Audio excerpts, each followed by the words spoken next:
Hello बच्चों, स्वागत है आपका कैपिनोमिक्स में, जहां आपको तरह तरह की एजुकेशनल वीडियो मिलेगी from maths, accounts, finance and economics. Last session में हमने क्लास 10 के चैप्टर नंबर 2 के बारे में पढ़ा था, पॉलिनोमियल्स का, जिसका एक सेशन हो चुका है। आज हम पार्ट 2 देखेंगे। आज हमको जो पढ़ना है वो है graphs of polynomials. Different types के जो पॉलिनोमियल्स होते हैं उनके ग्राफ्स किस तरीके से बनते हैं वो देखेंगे। फिर हम देखेंगे relationship between zeros and coefficients of a quadratic polynomials and cubic polynomials both. ठीक है, दोनों तरीके के जो पॉलिनोमियल है, quadratic and polynomials, quadratic and cubics, उन दोनों तरीकों के जो जीरोस एंड कोफिशिएंट होते हैं उनके बीच में क्या रिलेशंस होते हैं वो देखेंगे। और कुछ क्वेश्चंस भी करने थे इस सेशन में, पर मुझे लगता है कि वो नेक्स्ट सेशन में करेंगे। अभी सिर्फ हम थ्योरी ही पढ़ेंगे, कॉन्सेप्ट ही क्लियर करेंगे क्या होता है। फिर एक बार जब कॉन्सेप्ट क्लियर हो जाएंगे उसके बाद हम प्रैक्टिकल क्वेश्चंस भी या न्यूमेरिकल क्वेश्चंस भी कर लेंगे। तो चलो स्टार्ट करते हैं। सबसे पहले हमें ये देखना है कि ग्राफ्स का मतलब क्या होता है। तो ग्राफ्स का मतलब एक पिक्टोरियल रिप्रेजेंटेशन होता है किसी भी मैथ्स के डेटा का। जैसे कि अगर मान लो मैं एक बात करूं, जैसे ये जस्ट अ मिनट, जैसे ये एक्स एक्सिस है और ये वाई एक्सिस है। दो तरीके की, एक एक्स एक्सिस होता है, वाई एक्सिस होता है, बीच में जीरो होता है जहां पर ये इंटरसेक्ट करता है। बेसिक चीजें बता रहा हूँ, ये आपको पता होगी लेकिन फिर भी बस सुन लो। जहां पर हम वाई एक्सिस की बात करें तो ये ऊपर वाला पोर्शन पॉजिटिव होता है, नीचे वाला पोर्शन नेगेटिव होता है। इसी तरीके से अगर एक्स एक्सिस की बात करें तो ये राइट वाला पोर्शन पॉजिटिव होता है, लेफ्ट वाला पोर्शन ये नेगेटिव होता है। ठीक है, ये एक्स एक्सिस है, ये वाई एक्सिस है। इसको हम एक्स डैश बोलते हैं, इसको हम वाई डैश बोलेंगे। इस तरीके से लिखते हैं। तो अगर मैं कोई ग्राफ बनाता हूँ इसमें, मान लो इस तरीके का एक ग्राफ है, तो ये एक ग्राफ होगा किसी पॉलिनोमियल का। इसी तरीके से इस तरीके का ग्राफ बन सकता है, कैसा भी ग्राफ बन सकता है। तो ये ग्राफिकल रिप्रेजेंटेशन है। डिफरेंट टाइप्स के पॉलिनोमियल्स का कैसे ग्राफ बनेगा वो हम देखेंगे इस सेशन में। तो चलो स्टार्ट करते हैं। सब the first type of polynomial is linear polynomial. तो ये लीनियर पॉलिनोमियल है, जैसा कि मैंने इसमें दिखा रखा है। तो लीनियर, जैसे नाम ही पता चल रहा है ना, लीनियर, तो लीनियर मतलब एक सीधी लाइन। तो एक इसका जो ग्राफ बनेगा वो एक सीधी लाइन का बनेगा, स्ट्रेट लाइन का। वो स्ट्रेट लाइन इस तरीके से भी हो सकती है, ठीक है, ऐसे भी हो सकती है, ऐसे भी हो सकती है, किसी भी तरीके से होगी पर वो सीधी लाइन ही होगी। ये जो लाइन होगी ये एक्स एक्सिस को जिस पॉइंट पर काटेगी वो पॉइंट होगा माइनस बी ओवर ए डैश जीरो। यानी कि उसकी जो एक्स की वैल्यू होगी, ये हमारा जनरल फॉर्म होता है लीनियर इक्वेशन का। ठीक है, तो ये जो एक्स एक्सिस पे जो पॉइंट्स काटेगी लीनियर इक्वेशन, वो होगा माइनस बी ओवर ए। एक्स की वैल्यू होगी और वाई जो होगा वो जीरो होगा, इस पॉइंट पर काटेगा। तो इसको अगर हम एक एग्जाम्पल से, एक प्योर एग्जाम्पल से समझे तो कैसे समझेंगे। जैसे मान लो मैं एक लीनियर इक्वेशन ले लेता हूँ कोई भी, y is equal to 3x plus 5। मानो मैंने ये ले लिया। अब मैं क्या करूंगा, एक ग्राफ बनाने के लिए मुझे x की और y की एटलीस्ट टू वैल्यूज चाहिए होगी लीनियर इक्वेशन के केस में, तब वो हम एक ग्राफ इसको बना पाएंगे। तो हम पहले मैं मान लेता हूँ x is equal to zero. अगर x is equal to zero तो y क्या होगा, y की वैल्यू हम निकाल लेंगे 3, इसकी जगह पर जीरो रखेंगे x की जगह पर, फिर 5, तो y की वैल्यू आ गई 5। ठीक है, इसी तरीके से अगर मैं y की वैल्यू जीरो रख लूँ दूसरे सिनेरियो में, तो x की वैल्यू क्या होगी। अगर मैं y जीरो रखूंगा तो 3x प्लस 5, ये इधर आके माइनस का हो जाएगा। Minus 5 is equal to 3x और x is equal to minus 5/3, ये आ जाएगा। यानी कि ये कुछ आ गया माइनस का 1.66 करके। तो ये x की वैल्यू आ गई। ठीक है, अगर मैं इसको एक ग्राफ पर रिप्रेजेंट करूं, मान लो ये x एक्सिस है। थोड़ा सा ड्राइंग मेरी उतनी अच्छी नहीं है तो थोड़ा तिरछी लाइन खिंच जाएगी, तो एडजस्ट कर लेना। तो फर्स्ट वाला जो पॉइंट आया था वो हमारा क्या आया था, जब हमने एक्स जीरो लिया था। अगर मैं इसको एक टेबल में प्लॉट कर दूं ताकि थोड़ी आसानी हो हमें एक्स और वाई की वैल्यू जज करने में, तो पहले हमने एक्स जीरो माना था तो वाई कितना आया था, वाई आया था 5। और फिर हमने सेकंड वाले में वाई जीरो माना तो एक्स कितना आया था, माइनस 1.66। ठीक है, तो अगर हम देखते हैं, तो अगर फर्स्ट पॉइंट लेते हैं एक्स का जीरो, वाई का 5, तो एक्स का जीरो ही होगा, वाई का 5 कुछ यहाँ होगा। अगर हम देख लेते हैं 1 2 3 4 5, तो ये वाला पॉइंट हो गया, ठीक है। सिमिलरली सेकंड वाला पॉइंट x का -1.66 है या फिर -5.5/3 था, तो वो कहाँ होगा? अगर ये 1 है ये 2 है तो 1.66 कुछ यहाँ पर होगा, तो ये होगा -5/3।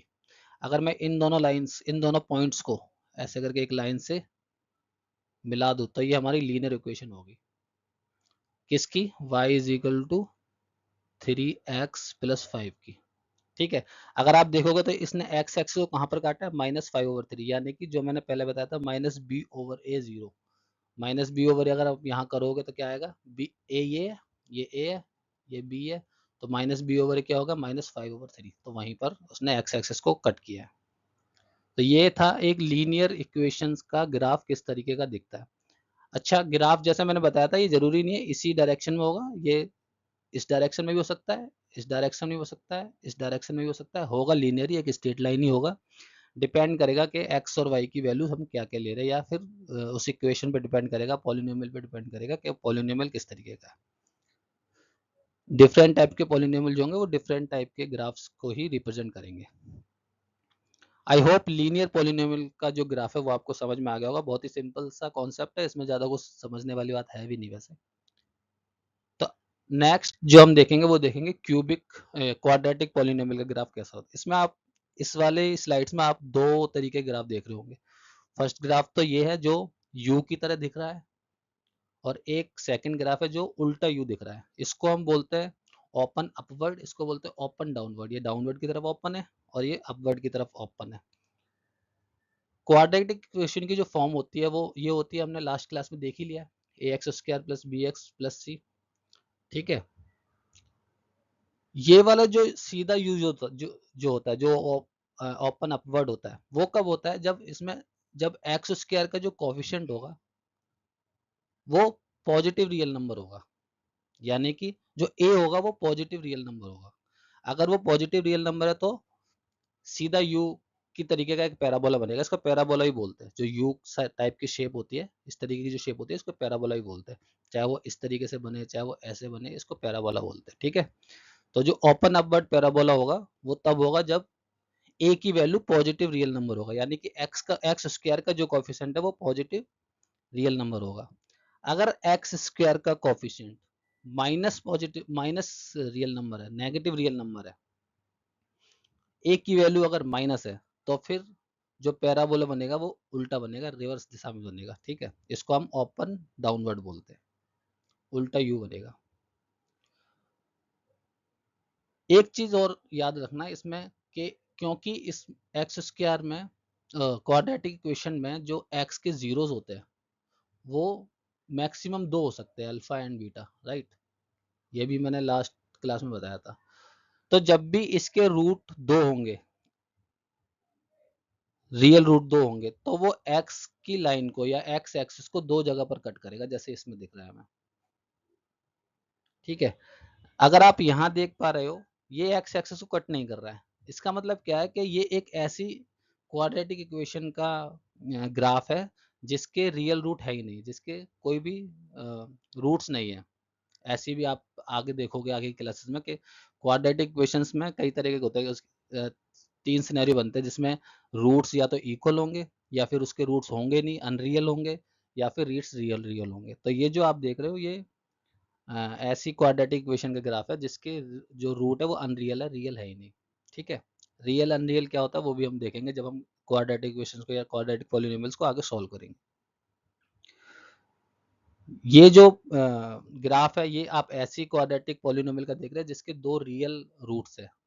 अब क्योंकि इसके दो रियल रूट्स है इसलिए वो एक्स एक्सिस को दो जगह पर कट कर रहा है। आई होप इतना आपको क्लियर हो गया होगा।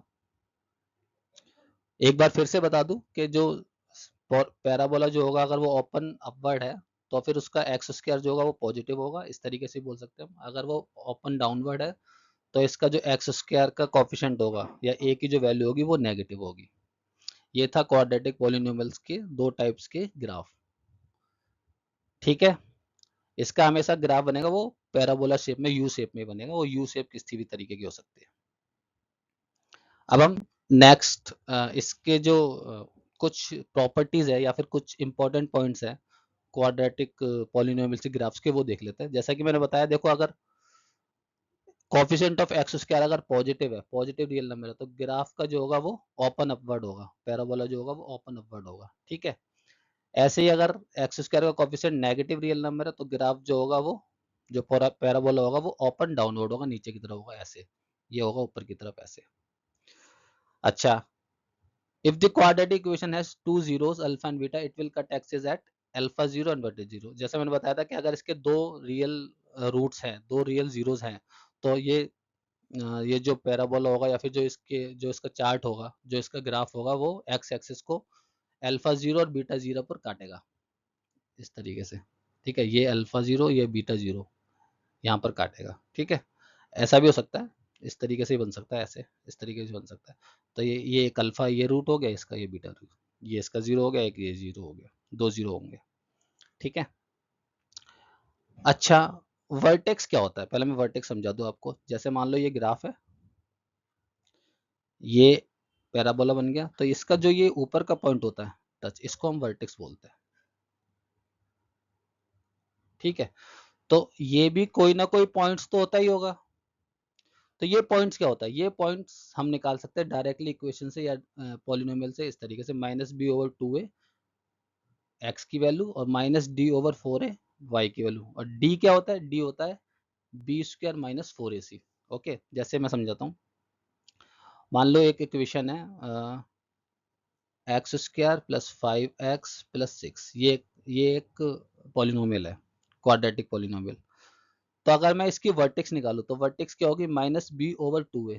तो माइनस बी ओवर 2a क्या आता है, माइनस बी ओवर 2a, ये क्या होगा, माइनस बी यानी कि 5 और 2a यानी कि 2 इंटू 1, a की वैल्यू 1 है, तो माइनस 5 ओवर 2, ये x की वैल्यू आ गई। और y के जो पॉइंट्स होंगे वो क्या होंगे, माइनस डी ओवर ए। तो पहले d निकालना पड़ेगा, d के लिए मैंने बोला है क्या होता है, बी स्क्वायर माइनस 4ac का फॉर्मूला होता है। तो बी स्क्वायर क्या है, अगर मैं d की वैल्यू निकालूं, तो बी स्क्वायर माइनस 4ac। तो यहाँ पर b क्या है, b है 5, 5 की वैल्यू 2, 5 की पावर 2 माइनस 4 इंटू ए क्या है, a 1 है, और c क्या है, c 6 है। तो इसको हम सॉल्व करेंगे, 25 माइनस 4 6 या 24, तो ये आ गया 1। तो d की वैल्यू आ गई 1। तो बी के जो कोऑर्डिनेट्स होंगे वो क्या होंगे, -1, माइनस डी यानी कि डी की वैल्यू 1 थी, -1 ओवर 4 इंटू ए की वैल्यू तो 1 ही है, तो -1 ओवर 4। तो इसके जो कोऑर्डिनेट्स हुए इस वाले वर्टेक्स के वो क्या होंगे, -5 ओवर 2 और -1 ओवर 4। इस तरीके से इसके कोऑर्डिनेट्स हम निकाल सकते हैं वर्टेक्स के, ठीक है। ये तो मैंने एक एग्जांपल बताया था, वर्टेक्स बताया था, इसका ग्राफ तो अलग तरीके से बनेगा, ठीक है। तो वर्टेक्स के अगर हमें कोऑर्डिनेट्स निकालने हैं, इसके पॉइंट्स निकालने हैं, तो हम किस तरीके से निकाल सकते हैं, minus b over 2a comma minus d over 4a, जहाँ पर d की जो वैल्यू है वो हम बी स्क्वायर माइनस 4ac से निकाल सकते हैं। थोड़ा सा समझने वाला पॉइंट है, इसको दोबारा से एक बार इस पॉइंट्स को देख लेना, वीडियो को रिवर्ट करके, तो फिर आपको समझ में आ जाएगा। एक बार और देखोगे तो समझ में आ जाएगा। अच्छा, फिर नेक्स्ट पॉइंट भी d से रिलेटेड है। अगर d, जो हमने d निकाला था इस तरीके से, if d is greater then 0, अगर d जो है वो 0 से बड़ा है, तो जो पैराबोला होगा वो x एक्सिस को दो डिस्टिंक्ट पॉइंट पर कट करेगा। ये दो डिस्टिंक्ट अलग अलग पॉइंट्स पर कट करेगा। इसका मतलब ये भी है कि अगर d जो है वो ग्रेटर देन 0 है, 0 से बड़ा है, तो यानी कि उस पॉलिनोमियल्स के, उस क्वाड्रेटिक पॉलिनोमियल्स के रियल रूट्स होंगे दो अलग अलग। मैंने बताया ना, तीन तरीके का क्वाड्रेटिक पॉलिनोमियल हो सकता है। एक तो हो सकता है जिसके रियल रूट हो दो अलग अलग अल्फा एंड बीटा, या फिर उनके रूट्स इक्वल हो। रूट्स मतलब जीरो, रूट्स और जीरो में कंफ्यूज मत होना, जब भी जीरोस बोल रहा हूँ या मैं रूट बोल रहा हूँ तो उसका मतलब एक ही है। तो उसके दो जीरोस क्या हो सकते हैं, तीन सिनेरियो के, या तो रियल जीरोस होंगे दो अलग अलग अल्फा एंड बीटा, या फिर जीरोस उनके इक्वल होगा, कोई एक ही जीरो होगा, ठीक है, और या फिर उनके अनरियल जीरो होंगे, ठीक है। तो ये तीनों सिनेरियो क्या क्या होते हैं मैं बताया था। जैसे अगर d is greater than zero, तो फिर रियल रूट होंगे, रियल जीरोस होंगे। If d is equal to zero, तो फिर रूट्स जो होंगे या जीरोस जो होंगे उसके इक्वल होंगे। If d is less than zero, तो फिर उसके अनरियल जीरोस होंगे। ये तीन सिनेरियोज होते हैं, ये भी आप डिटेल में पढ़ोगे आगे, अभी हम सिर्फ अपने कॉन्सेप्ट क्लियर कर रहे हैं। तो ये था क्वाड्रेटिक इक्वेशंस का ग्राफ और उससे रिलेटेड कुछ इंपॉर्टेंट पॉइंट्स जो हमने अभी पढ़े हैं। अब हम आगे देखते हैं, आगे है क्यूबिक पॉलिनोमियल का ग्राफ। तो क्यूबिक पॉलिनोमियल का ग्राफ कुछ इस तरीके से बनता है, जहां पर जो ग्राफ होता है वो एक एक्सिस को मैक्सिमम 3 जगह पर काटता है। जैसे यहाँ पर काट दिया इसने, यहाँ पर और यहाँ पर, इधर इधर और इधर, मैक्सिमम तीन क्यों कह रहा हूँ, क्योंकि क्यूबिक, लास्ट सेशन में भी मैंने बताया था कि क्यूबिक पॉलिनोमियल के मैक्सिमम जीरोस जो होते हैं वो 3 हो सकते हैं। अगर हम इसके जीरोस की बात करें मैक्सिमम, तो वो 3 हो सकते हैं, मैक्सिमम बोल रहा हूँ। मिनिमम 1 भी हो सकता है, 2 भी हो सकते हैं, 3 भी हो सकते हैं, 0 भी हो सकते हैं, नन भी हो सकते हैं। तो क्योंकि मैक्सिमम 3 होता है, तो जितने रूट होंगे उतनी बार वो एक्स एक्सिस को काटेगा। ठीक है, एक्स मैक्सिमम जो 0 है 3 है, तो 3 जगह पर, 3 डिस्टिंक्ट पॉइंट पर ये ग्राफ इसको एक्स एक्सिस को काटेगा, इधर इधर और इधर। क्यूबिक पॉलिनोमियल का ग्राफ इस तरीके का बनता है। इसको भी हम एग्जांपल की तरह समझ सकते हैं, पर वो आप खुद करना उसको। एक मान लो, जैसे मैंने एक पॉलिनोमियल ले लिया x cube 2x square 3x + 4। तो इस तरीके से एक पॉलिनोमियल लो और उसका एक ग्राफ बनाओ, तो आप देखोगे अगर इसके ग्राफ जो है कुछ इस तरीके से ही बनेगा। ठीक है, ये आप घर पे एक बार करके देखना। खुद से चीजें करोगे तो आपको ज्यादा समझ में आएगा। अगर खुद से कुछ करोगे तो हो सकता है कहीं किसी पॉइंट पर आपको कोई कुछ चीज समझ में ना आ रही हो, फिर आप उसको सर्च करोगे, सर्च करने के बाद फिर उसको सॉल्व करोगे तो और अच्छी तरीके से समझ में आएगा। जब एक बार हम खुद करना स्टार्ट कर देते हैं तो ज़्यादा चीज़ें अच्छी तरीके से समझ में आती है। और कोई और प्रॉब्लम हो तो आप कमेंट्स में मेंशन भी कर सकते हो, तो मैं उसको फर्दर एक्सप्लेन करने की कोशिश करूंगा। तो ये थे ग्राफ डिफरेंट टाइप्स के पॉलिनोमियल्स के। अब हम देखते हैं कि रिलेशनशिप्स क्या है जीरोस और कोफिशिएंट के बीच में for different types of polynomial, जैसे क्वाड्रेटिक और क्यूबिक, मेनली यही है। तो अगर हम क्वाड्रेटिक पॉलिनोमियल्स की बात करें तो उनके जीरोस में और उनके कोफिशिएंट में क्या रिलेशन होता है। जैसे इनका जो कॉफिशिएंट है वो क्या है, ए बी और सी। इनमें जो कॉफिशिएंट है वो ए है, बी है और सी है। तो ए बी सी इनमें और इनके जो जीरोज आएंगे उनमें क्या रिलेशन होता है, ये हम देखेंगे इस स्लाइड्स में क्वाड्रेटिक पॉलिनोमियल्स के लिए केस में। ठीक है, तो अगर मान लेते हैं हम इसमें दो इसके रूट्स है, एक अल्फा है और एक बीटा है। तो जो अल्फा प्लस बीटा होगा यानी कि सम ऑफ जीरोज होंगे वो होंगे -b/a। सम ऑफ जीरोज होंगे वो हम डायरेक्टली कैलकुलेट कर सकते हैं -b/a करके। -b क्या है, एक्स का कोफिशिएंट है, और a क्या है, एक्स स्क्वायर का कोफिशिएंट है। तो अगर हम -b/a करेंगे तो सम ऑफ जीरोस फाइंड हो जाएंगे। इसी तरीके से अगर हम प्रोडक्ट ऑफ जीरोस की बात करें तो वो c/a होता है, यानी कि c डिवाइडेड बाई a। तो हम डायरेक्ट प्रोडक्ट ऑफ जीरोस निकाल सकते हैं। इसको मैंने एक एग्जांपल की हेल्प से भी एक्सप्लेन करने की कोशिश करी है। जैसे मान लो ये एक क्वाड्रेटिक पॉलिनोमियल है, जैसे x² - 5x + 6। जब आप इसको सॉल्व करेंगे इसके दो जीरोज आएंगे, एक आएगा, इसको हम अल्फा मान लेते हैं, एक आएगा 2 और एक बीटा जो सेकंड जीरो है वो आएगा 3। तो इस तरीके से दो इसके जीरोज आएंगे। तो अगर हम देखें तो इनका जो सम है, सम क्या है इनका 5, 2 + 3 = 5, और इनका प्रोडक्ट क्या है, अगर हम प्रोडक्ट की बात करें तो वह 2 × 3 यानी कि 6। और अगर हम निकालने की कोशिश करें इनके कोफिशिएंट की हेल्प से, जैसे मैंने बताया था सम ऑफ जीरोस क्या होता है -b/a। तो माइनस बी ये हो गया, और ओवर ए 1 है, तो क्या आ गया minus minus plus 5। Sum of zero 5 आ गया, देखो सम ऑफ जीरो 5 था। ठीक है, इसी तरीके से हम प्रोडक्ट ऑफ जीरोस फाइंड करेंगे तो प्रोडक्ट कोफिशिएंट के उससे, तो प्रोडक्ट ऑफ जीरोस क्या होता है c/a। तो c 6 है, a 1 है, यानी कि 6 आ गया। देखो प्रोडक्ट 6 था, इधर से भी 6 आया। तो इस तरीके से हम directly sum of product of zeros find कर सकते हैं। सम ऑफ जीरोस होता है -b/a, प्रोडक्ट ऑफ जीरोस होता है c/a। ठीक है, इसी की हेल्प से अगर हमें सिर्फ जीरोस दे रखे हैं और कुछ नहीं दे रखा, तो हम उससे एक हम क्वाड्रेटिक पॉलिनोमियल भी फॉर्म कर सकते हैं। कैसे कर सकते हैं, देखो उसके लिए इस तरीके का फॉर्मूला लगाते हैं। अगर हमारे पास अल्फा एंड बीटा दो रूट्स है या दो जीरोस है क्वाड्रेटिक पॉलिनोमियल का, तो एफ एक्स कैसे फाइंड किया जा सकता है या उस पॉलिनोमियल को कैसे फाइंड किया जा सकता है। के एक कांस्टेंट नंबर होता है, कुछ भी हो सकता है, 1 2 3 4 5 6 कुछ भी हो सकता है, कांस्टेंट नंबर है। Bracket x square minus sum of zeros alpha plus beta into x plus product of zero alpha and beta.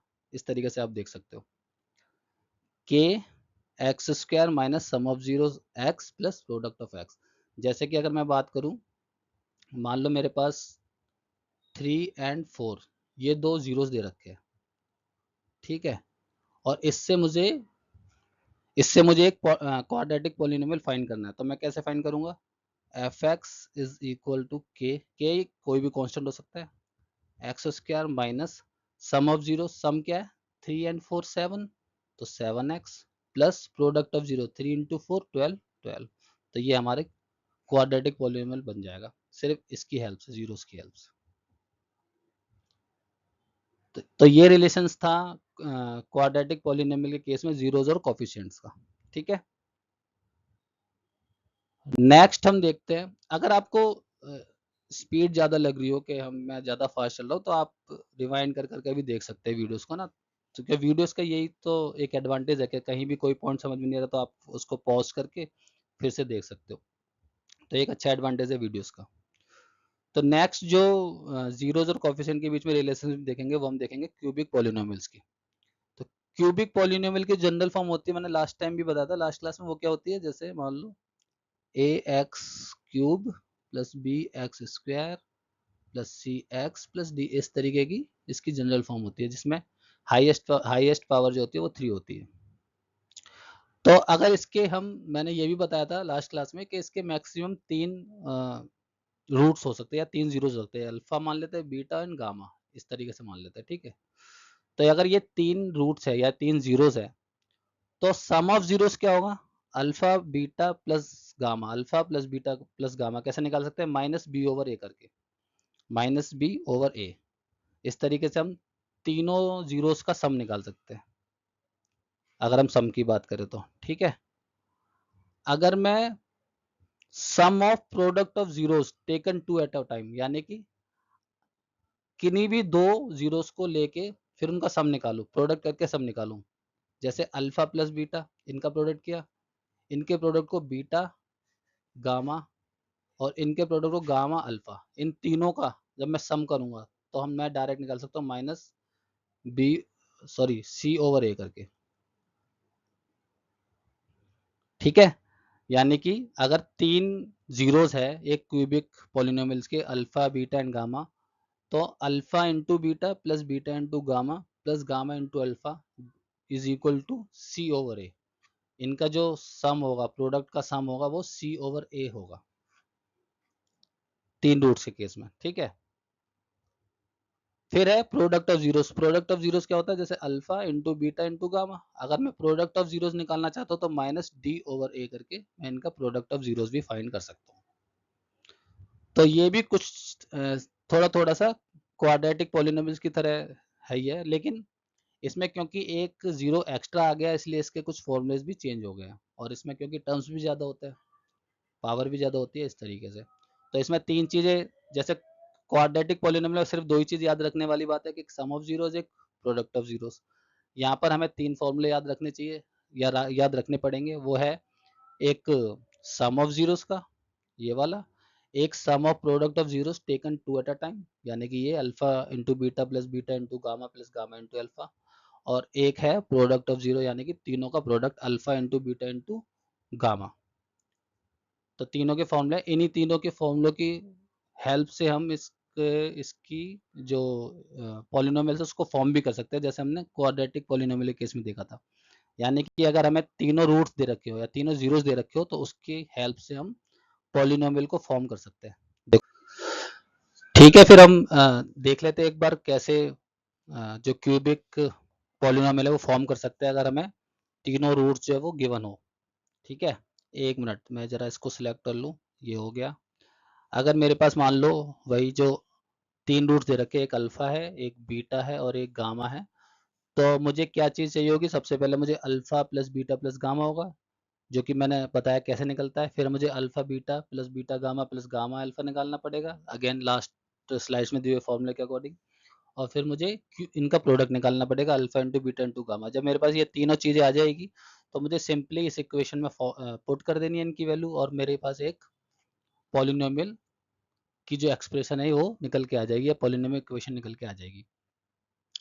तो ज़्यादा कॉम्प्लेक्स कॉन्सेप्ट नहीं है, आपको सिर्फ क्या है, कुछ फॉर्मूलेज याद रखने हैं और एक समझने की कोशिश करने की ये कैसे हुआ, फिर उसके बाद आपको सब कुछ आसान लगने लग जाएगा। देखो, मैथ एक ऐसा सब्जेक्ट है जो प्रैक्टिस मांगता है। जितनी ज़्यादा आप प्रैक्टिस करोगे उतनी ही आसान आपको चीज़ें लगने लगेगी। अगर आप सिर्फ एक बार सुन के, समझ के और फिर प्रैक्टिस नहीं करोगे, तो फिर वही चीज़ें आपको प्रॉब्लम करेगी, आपको याद ही नहीं रहेगी कि आपने कैसे वो समझा था, क्या किया था उसमें। तो जब आप कोई भी चीज़ समझते हो, जैसे आपने एक क्लास ली मान लो, और इस क्लास के बाद जैसे ही आप प्रैक्टिस करने लग जाओगे उन चीज़ों की जो आपने इस क्लास में किया, तो आपको फिर वो चीज़ें बहुत आसानी से समझ में आएगी। फिर भी आपको अगर कहीं पर किसी पॉइंट्स में कोई कन्फ्यूजन होती है, तो आप रिपीट में देख सकते हो वीडियो को। तो और फिर भी उसके बाद भी कन्फ्यूजन होती है, तो आप कमेंट्स में मेंशन कर सकते हो, तो मैं नेक्स्ट क्लास में उसको एक्सप्लेन करने की कोशिश करूँगा। तो ये था आज का सेशन। आई होप आपको अच्छा लगा हो। अगर आपको अच्छा लगा है, तो आप सब्सक्राइब भी कर सकते हो, कोशिश कर सकते हो सब्सक्राइब करने की, लाइक भी कर सकते हो, वो भी ऑप्शन है आपके पास। ठीक है, कमेंट्स करके बता सकते हो कि और कैसे इम्प्रूव की जा सकती है क्लासेस, तो मैं ज़रूर आपके कमेंट्स पढ़ूंगा और उस पर काम करूंगा। ठीक है, इतना ही था आपकी आज की क्लास में। नेक्स्ट क्लास में मिलेंगे, जहाँ पर हम थोड़े से न्यूमेरिकल क्वेश्चन भी देखेंगे। चलो बाय बाय, मिलते हैं नेक्स्ट क्लास में।